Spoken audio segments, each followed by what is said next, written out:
నత్రజనిని స్థిరీకరించే బ్యాక్టీరియా ఉంటుంది. లభ్యతలో లేని భాస్వరాన్ని, పొటాషియంని, జింకుని లభ్యతలోకి మొబిలైజింగ్ అనమాట, లభ్యతలోకి తీసుకొచ్చే బ్యాక్టీరియా ఉంటుంది.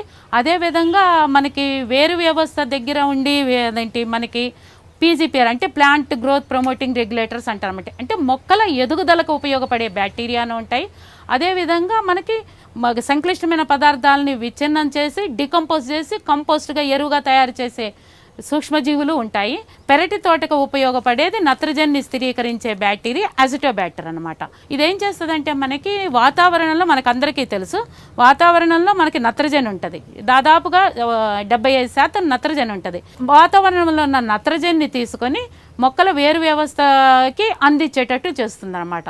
ఈ అజిటోబ్యాక్టర్ అనే బ్యాక్టీరియా ఏంటంటే మనకి నత్రజనిని స్థిరీకరించడమే కాకుండా ఇది మనకి ఎరువులాగా ఉపయోగపడుతుంది. మనకి మట్టి లోపల ఉండే సూక్ష్మ పోషకాలైన iron, magnesium, copper, calcium, boron, molybdenum ఇట్లాంటి సూక్ష్మ పోషకాలను కూడా మొక్కలకి అందేటట్టుగా చేస్తుంది. ఫాస్ఫేట్ సాల్యుబలైజింగ్ బ్యాక్టీరియా అంటారన్నమాట దీన్ని.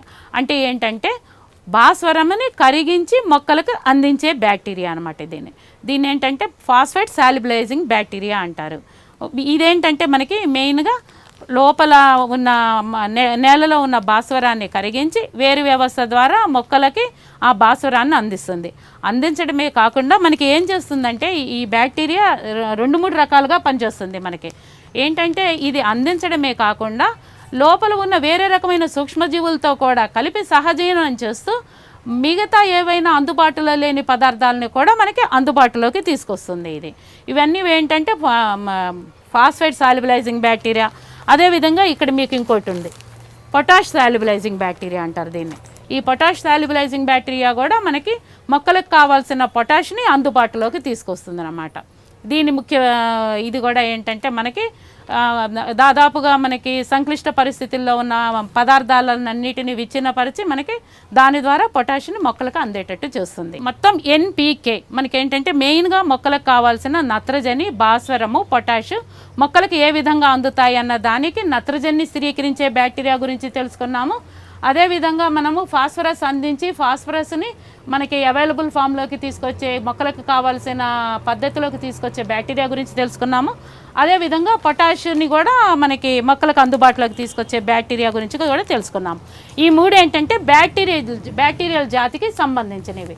ఇవే కాకుండా మనకి శిలీంధ్ర జాతికి సంబంధించిన జీవన ఎరువు కూడా ఉంది. దీన్ని ఏమంటామంటే మైకోరైజా అంటాం. అంటే వ్యామ్ అనమాట. మామూలుగా మీకు అదంటే షాప్స్లో వ్యామ్ అంటే దొరుకుతుంది. ఇదేంటంటే వాసిక్యులార్ ఆర్బిస్క్యులార్ మైకోరైజా అనమాట. ఇదేంటంటే శిలీంధ్రానికి సంబంధించింది. కాకపోతే ఇది కూడా మనకి ఏంటంటే జీవన ఎరువుగా ఉపయోగపడుతుంది. ఏ విధంగా ఉపయోగపడుతుంది అంటే ఇది మనకి ఈ శిలీంధ్రం వెళ్ళిపోయి వేరు వ్యవస్థలో వేరులోకి చొచ్చుకుని పోయి వేరు వ్యవస్థని పెంచుతుంది. అంటే ఎక్స్పాండ్ చేస్తుంది అన్నమాట. రూటింగ్ జోన్ని ఎక్స్పాండ్ చేసి సుమారుగా 5 మీటర్ల లోపలికి కూడా ఇది వ్యాపిస్తుంది. 5 మీటర్ల లోపలికి వ్యాపించి 5 మీటర్ల కిందనున్న పోషకాలని కూడా మనకి మొక్కల్ని అందుబాటులోకి వచ్చేటట్టుగా చేస్తుంది అన్నమాట. జీవన ఎరువుల్ని దాదాపుగా 3 రకాలుగా మనం వాడచ్చు, 3-4 రకాలుగాను కూడా వాడచ్చు. ఏ విధంగా అంటే ఈ జీవన ఎరువులకి విత్తనాన్ని పట్టించి విత్తన శుద్ధి ద్వారా వాడచ్చు. అదేవిధంగా మనకి ఒక్కొక్కసారి నారుమడి మనం బయట నుంచి టమాటా నారు కానీ, వంగ నారు కానీ, మిర్చి నారు కానీ తెచ్చుకుంటూ ఉంటాము. ఇవేంటంటే నారు శుద్ధి చేయడానికి ఉపయోగపడతాయి ఈ జీవన ఎరువులన్నీ. అదేవిధంగా మనకి నేలలో మనం పాటింగ్ మీడియా తయారు చేసుకునేటప్పుడు పాటింగ్ మీడియాకి ఉపయోగపడతాయి. అదేవిధంగా స్టాండింగ్ క్రాప్ ఆల్రెడీ మనకి కంటైనర్స్లో ఉన్న ప్లాంట్స్కి కూడా అప్పుడప్పుడు బూస్టింగ్ ఇవ్వడానికి, బలాలను ఇవ్వడానికి వేసే దాంట్లో కూడా మనం ఎరువుతో కలిపి ఈ జీవన ఎరువులని వాడుకోవచ్చు. తెగుళ్ళని, పురుగుల్ని కూడా అరికట్టే శక్తి కలిగి ఉన్న సూక్ష్మజీవులు కూడా మనకి మేలు చేసే సూక్ష్మజీవులు ఉన్నాయి. బాగా మనకి ఎక్కువ ఉపయోగంలో ఉన్నది ఈ ట్రైకోడెర్మా విరిడి. ఈ ట్రైకోడెర్మా విరిడిని మనం ఏంటంటే విత్తన శుద్ధికి కానీ, లేకపోతే నేలలో కానీ తర్వాత మనకి స్టాండింగ్ క్రాప్గా కానీ ఫోలియర్ స్ప్రేగా కానీ అట్లా కూడా చేసుకోవచ్చు. ఈ ట్రైకోడెర్మా విరిడి అనేది ఏంటంటే మనం ఇది కూడా శిలీంధ్రానికి సంబంధించింది, ఫంగస్ జాతికి సంబంధించింది.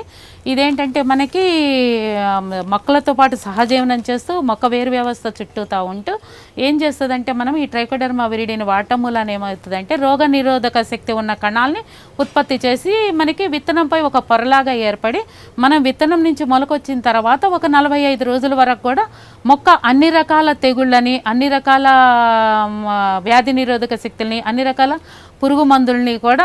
పురుగుల్ని కూడా తట్టుకునే శక్తిని కలిగి ఉండి ఆరోగ్యకరమైన మొక్కనిస్తుంది. ఆటోమేటిక్గా మనకేంటంటే ఆరోగ్యకరమైన మొక్క ఒక 45 రోజుల పాటు మనం పెంచగలిగితే దానిలో అది మొక్క ఎదుగుదల అయ్యి బలంగా ఉండి బలమైన మొక్క రావడం మూలాన ఏమవుతుందంటే ఆటోమేటిక్గా దానికి అది రోగనిరోధక శక్తిని పెంపొందించుకొని అన్నిటినీ తట్టుకునే శక్తిని కలిగి ఉంటుందన్నమాట. ఇది ఎక్కువగా ఏంటంటే మనకి అంటే వేరుకుళ్ళు తెగులు, కాయకుళ్ళు తెగులు, ఆకుమచ్చ తెగులు, తర్వాత మాగుడు తెగుళ్ళు, ఇట్లాంటివన్నీ నారుకుళ్ళు తెగుళ్ళు, ఇట్లాంటివన్నిటిని కూడా అరికడుతుంది. అదేవిధంగా మనకి సూడోమోనాస్ ఫ్లోరోసెన్స్ అనేది ఒకటి ఉన్నది. ఇదేంటంటే ఇది బ్రాడ్ స్పెక్ట్రమ్ అన్నట్లు అనమాట. ఇదేంటంటే మనం ఇందాక ఎరువుల గురించి తెలుసుకున్నాము. ఈ సూడోమోనాస్ వచ్చేసి మనకి ఎరువు కిందనూ ఉపయోగపడుతుంది. అదేవిధంగా ఇదేంటంటే మనకి బ్యాక్టీరియల్ జాతికి సంబంధించింది. ఈ బ్యాక్టీరియా ఏంటంటే మనకి మెయిన్గా మనం ఇందాక ఏదైతే మనం ట్రైకోడెర్మా విరిడి కుళ్ళు తెగుళ్ళకి ఏ విధంగా అరికడుతుందని చెప్తున్నామో ఈ సూడోమోనాస్ కూడా మనకి అదే విధంగా అన్ని తెగుళ్ళని అరికడుతుంది. అరికట్టడమే కాకుండా మనకి ఏమవుతుందంటే ఇది మనకి సూక్ష్మ పోషకాలని మొక్కలకు అందించే విధంగానూ చేస్తుంది. అదేవిధంగా ఏంటంటే భాస్వరము అవైలబిలిటీలోకి తీసుకొస్తుంది. అన్అవైలబుల్ ఫామ్లో అంటే అందుబాటులో లేని కాంప్లెక్స్ సంక్లిష్టంగా ఉన్న భాస్వరాన్ని తేలికపరిచి మనకి సరళీకృతం చేసి ఆ విధంగా కూడా మనకి ఇది ఉపయోగపడుతుంది అనమాట సూడోమోనాస్ ఫ్లోరోసెన్స్. ఇదేంటంటే సూడోమోనాస్ ఫ్లోరోసెన్స్ మనకి ఈ విధంగానే కాకుండా మనకి జిబ్బరెలిక్ యాసిడ్స్ని, హార్మోన్స్ని, ఆ విధంగా ఎంజైమ్స్ని, మొక్కలకు ఉపయోగపడే ఎంజైమ్స్ని కూడా రిలీజ్ చేసి మనకి మొక్కలకి అందుబాటులోకి తెస్తుంది. ఆ తర్వాత అదేవిధంగా ఈ మెటరైజం అనేది కూడా మనకి శిలీంధ్రానికి సంబంధించింది. ఇవాళ రేపు మనం చాలామంది వింటున్నాము ఏంటంటే మొక్కజొన్నలో కత్తెర పురుగు అనేది ఒకటి ఆశించింది. మొవ్వలోకి వెళ్ళిపోయి మొవ్వలో నుంచి మనకి మొత్తం ఆకుల్ని తినేసేస్తుంది. తర్వాత ఆకుల్ని తిన్న తర్వాత మనకి కంకి ఏర్పడ్డ తర్వాత కూడా కంకిలో దూరి మొత్తాన్ని గింజలన్నింటినీ తినేసేస్తుంది. మెయిన్గా ఏంటంటే మెటరైజం ఎనాసోప్లియా అనేది మనకి మొక్కజొన్న కోసం తయారు చేయడం జరిగింది, మొక్కజొన్న పంట కోసం.